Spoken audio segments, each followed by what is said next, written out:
Yeah, I mean, I just think that he just needs to figure out who he plays for, first of all. What's on the front of his jersey makes him a target, especially to those that aren't Cowboys fans. Sure. It makes him a target whenever he has this kind of, mantra that comes up that he has no respect for women. That is going to make you a bigger target whenever you put yourself in this boat and how it affects every decision you make for everything, the rest of your life. because all eyes are going to be on him from now on. And if he does one more thing where he puts himself in a situation with a woman, with anybody, for that matter, I think that it's close to being game over for him, and it's in his second year of his career. So he just needs to figure it out, and figure out why this is happening and fix it. That's the end of the story. And I feel, if he did this, then for that woman to have to go through this and still be going through it,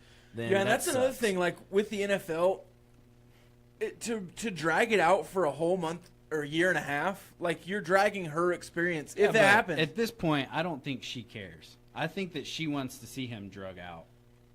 If you go back and look at all the stories that have come out in that situation, it looks like she wants him to suffer. Maybe so for periods of time.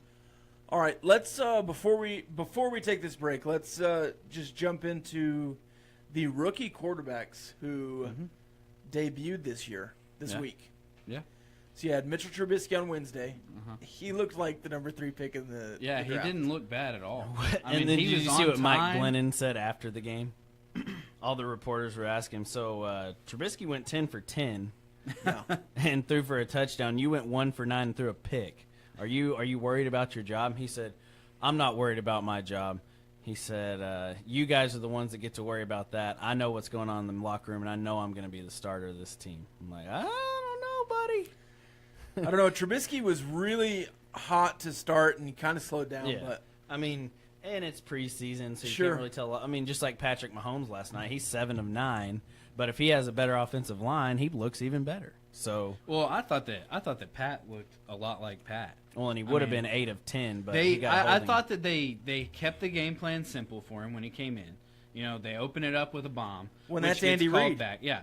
And yeah, I know, that's why I think it's a perfect situation for him. How many times have you seen that exact shot with Pat running down the field, and then he notices the flag, and looks back, and just kind of hangs his head. Yeah. How many times have you seen that? Last year it was like an epidemic. Yeah, he got so used to it that he would just look back. In his because he's running down the field, like looking to the sideline to call the next play, and he looks over the shoulder and he hears the whistles blowing, and he's just like, man, I thought I got away from this. Man. Is Justin Murphy playing for me, getting 15-yarders again? Dang. They called downfield in the pros, too. Oh, my gosh. Man, but I thought that they kept the game plan really good for him. Kind of some screen plays, some short passes. I thought he moved his feet in the pocket really well. I thought he got out when he needed to.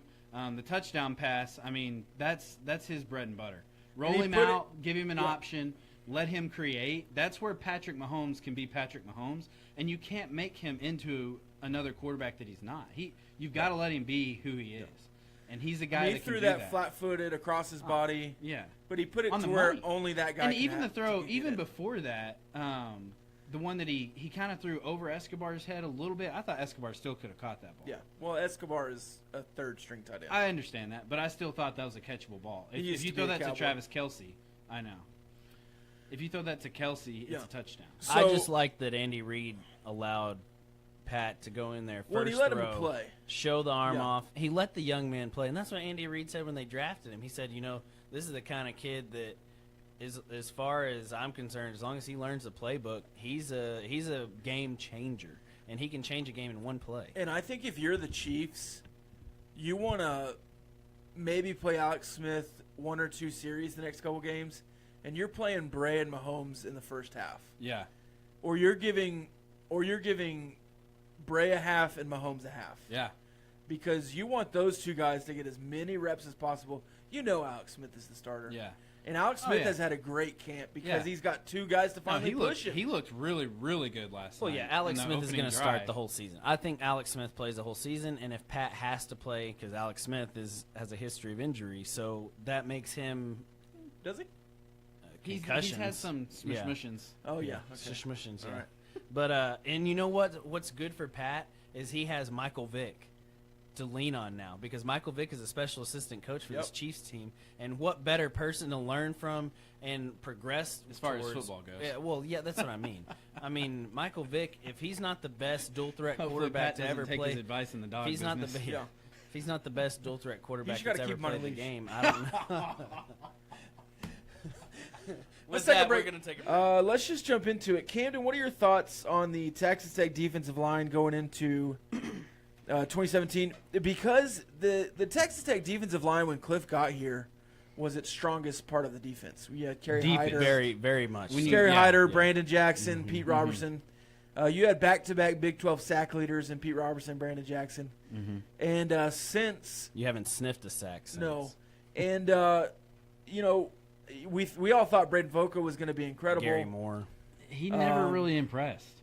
He never impressed at Texas Tech. Now, Coach Odron down at LSU said this week that Fehoko is ahead of where he thought he'd be, and his defensive line coach is coaching him techniques he's never even heard of. He also before. can't play this week, or this year. Yeah, he's not going to play this year. Neither but I can mean, John the thing Giles. is like Fehoko. Everybody always said that he was good in practice. Yeah. I mean, that was never his thing. In games, he got dominated. He had glimpses of being good, but when he decided, if you look back at it, there was a lot of missed assignments that he had. Well, and it's not. I don't know. Anyways, let's not get into him. He's gone and under forgotten. the bridge. Gone and under the bridge forgotten. there. Forget about him. So let's just focus on the defensive tackles first. You know, you obviously want Broderick Washington Jr. to be your, main player there. He's The a leader of sophomore. that You also have Mick Thomas, the Mike- dancing machine, the dancing fool, Mike Thomas. Yeah. And then you have Joe Wallace, who's also a sophomore. Mm-hmm. And those three are your main defensive tackles. And then Zach Barnes, senior, another transfer that came in a couple years Quentin ago. Yance. Yeah. Well, and Colin Hill is in his second year with this defense now. So Well, I'm just talking about defensive tackles. Yeah. Oh, yeah, that's true. Joe Wallace. They have Nick Nunez. McCann, a freshman, redshirt freshman, listed on the depth chart out of spring. Yeah. He's a kid from Texarkana, Arkansas that I think could come in and get some, add some depth there. And then, I really think that it all starts with Big Mike and Broderick, and they need to set the tone for the rest of the tackles, the defensive tackles. And this going to be real important in the middle to plug everything up. I mean, you're looking at a group that they can't get much worse than they were last year. I think that the defensive line was maybe one of the worst defensive lines in the country. Not maybe. They were one of the worst defensive lines in the country last year as far as, getting in the backfield, getting tackles for loss, tackles at the line of scrimmage, all those things. But how much depth did they have last year? None. I mean, there was a lot of times that Lonzo Gilmore and Colin Hill were having to move inside. Yeah. And those When are I'm just looking outside at this, guys. this has Houston Miller here. This is Houston Miller's going to be a big kid. And I think he's moved A inside. redshirt freshman. Yeah, Yeah, they he's did moved move him inside. And in. then you have Nelson Ambanasaur is listed here under nose. Yes. Which is the position Broderick Washington True plays. freshman kid. And then you have another true freshman, Nick McCann from Canadian, Yeah. who I don't know if he is from Canadian, right? That's No, from McCann is McCann is the from Texarkana. Texarkana. He's Carr. a redshirt. Tyler freshman. Carr. Tyler Carr is from Yeah. Canadian. Carr's a big boy. I refereed his games So, the last I couple mean, who knows years. if he's going to play this year coming out of Canadian. He's a heck of a two-way player, but does that translate to Division I college football? And sometimes it does. So you just never know. The biggest thing that I see on this year's defensive tackle roster that you didn't see last year or even the year before that is depth. Yeah. I think Huge. I think A that lot there's- of depth. I think that there's depth there that now all these guys don't have to worry about taking tons of reps, and they can Right. keep their legs fresh during games, that's a tough thing to do in the Big 12. I know, because it's hard to get those big boys on and off. Oh, the field. yeah.